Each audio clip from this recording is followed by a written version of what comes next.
the conflict in the Middle East enters its sixth day, a U.S. Senate vote failed to halt the joint U.S.-Israeli war against Iran. The European Commission presented its strategy on intergenerational fairness on Thursday.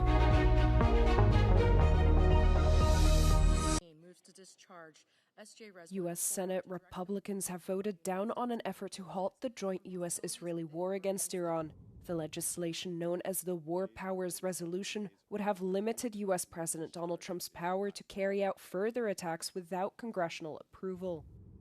The United States has repeatedly argued it launched the surprise attacks in a move to destroy Iran's missile capabilities. However, during a closed-door meeting with Congress members, Trump officials acknowledged that there was no intelligence suggesting Iran planned to attack the U.S. first. U.S. officials have also referenced plans by Tehran to develop nuclear weapons. However, the UN's nuclear chief, Rafael Grossi, said this week that his agency found no evidence that Iran was building a nuclear bomb. President Trump, after a sincere effort to bring this conflict to a peaceful conclusion, concluded that to continue to allow this regime to move forward would put America at unacceptable risk. 6 Americans have already died for an illegal war that no one in this country wants. 900 to 1,000 people in the region have died. U.S. embassies all over the region are under attack.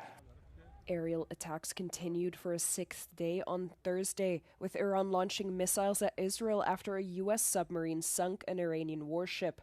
According to authorities, over 1,000 people have been killed in Iran, 70 in Lebanon, and around a dozen in Israel since the war erupted last Saturday.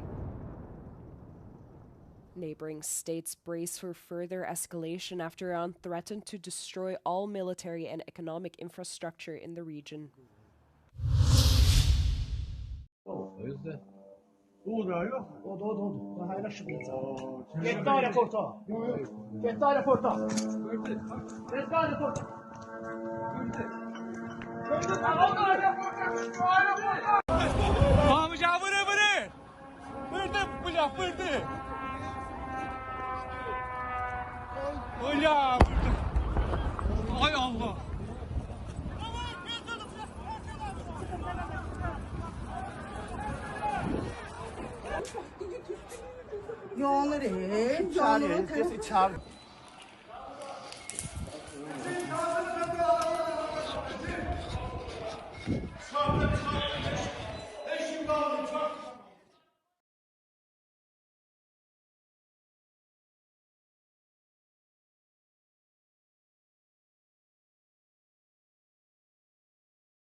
French President Emmanuel Macron says he has asked Israeli Prime Minister Benjamin Netanyahu to refrain from a ground offensive in Lebanon in a phone conversation on Wednesday.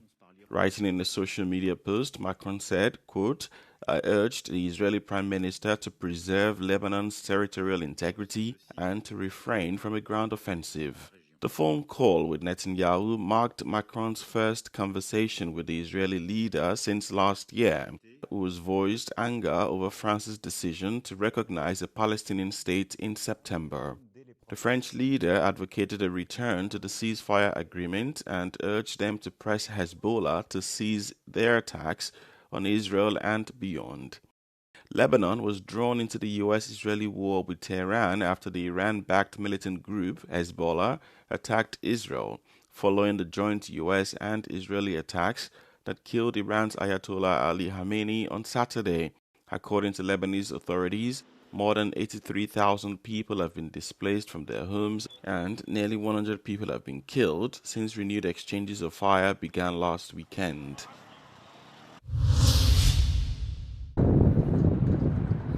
Now here in Doha, we just received a national emergency alert signifying the elevated risk after a series of missiles were intercepted right above where I'm standing right now.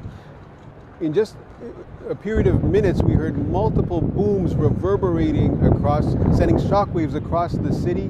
And now this just comes a few hours after Qatar's Interior Ministry said authorities are now evacuating residents who live in the vicinity of the U.S. Embassy here in Doha. and that's only about 6 kilometers from where I'm standing. And now that comes just after the Qatar News Agency announced that the Qatar's Prime Minister, Sheikh Mohammed bin Abdurrahman bin Jassim Al Thani, received a call from Iran's Foreign Minister yesterday, Abbas Araghchi, who says that Qatari interests are not being targeted and it's just American assets which are under fire, to which Qatar's Prime Minister categorically rejected that claim, pointing to recent missiles being intercepted near Doha's airport, as well as 2 strikes that hit Qatar's LNG production facilities and forced them to close. So now we are continuing to monitor this story, but just moments ago we saw multiple missiles being intercepted above where I'm standing here in the heart of Doha.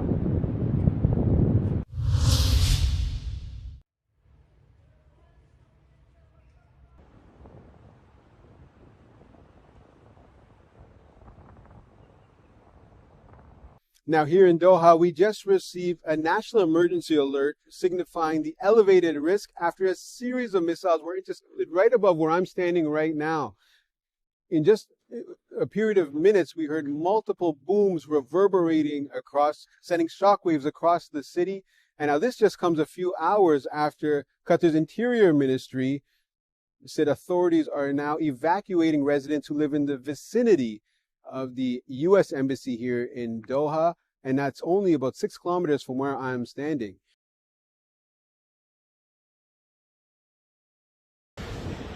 Following Greece's move to send 2 frigates and 4 F-16 fighter jets, and France's immediate redeploying of the nuclear-powered Charles de Gaulle aircraft carrier from the Baltic to Cyprus, other European countries are also taking action.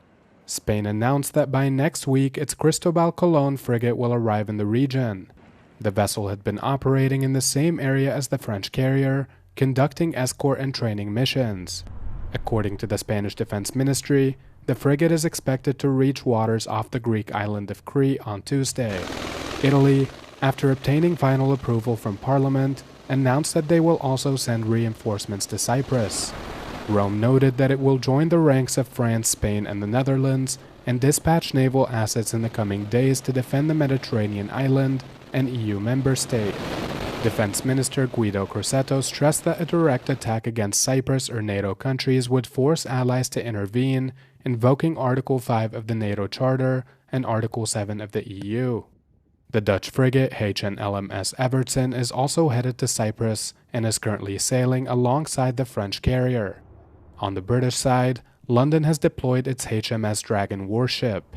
UK Defence Secretary John Healey arrived on the island on Wednesday and met with his Cypriot counterpart, Vasilis Palmas, where they held talks on bolstering defenses against possible future attacks. On Thursday, an alarm once again sounded at the British base in Akrotiri, which was attacked earlier in the week.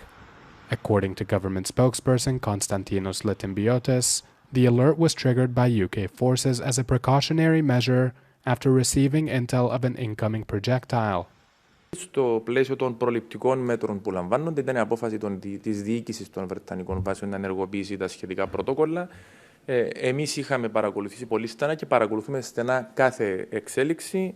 Όπως έχω πει και προηγουμένως, διαφάνηκε ότι δεν υπήρχε οποιαδήποτε ένδειξη ότι έχει κατεύθυνση προς την Κύπρο. Εκ τούτου έχουν ενημερωθεί ήδη και οι κάτοικοι των Βρετανικών βάσεων ότι ο συναγερμός έχει λήξει. Cypriot authorities are also working to improve emergency SMS warning systems after reports that not all residents were receiving important alerts.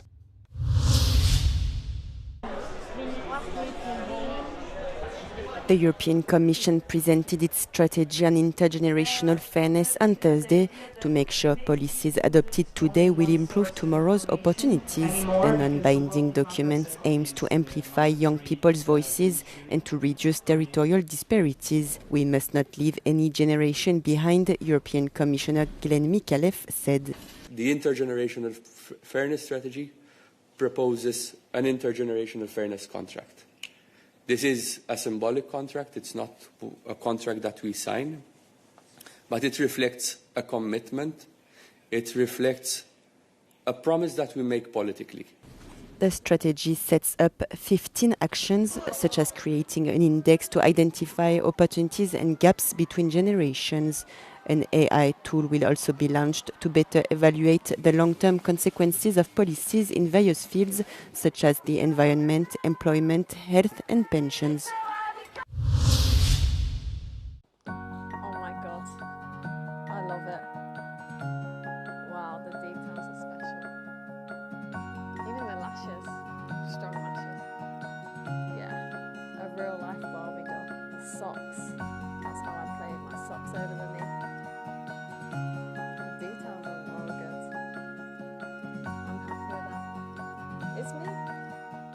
Really happy seeing my very own Barbie doll. It put a smile on my face.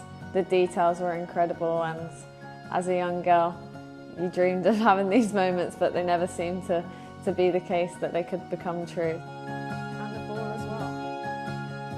I wonder how good she is at taking penalties. I think she'll score. To be a Barbie role model is so special. To have my very own one-of-a-kind Barbie doll, I'm very proud of that. I can't wait to show my family.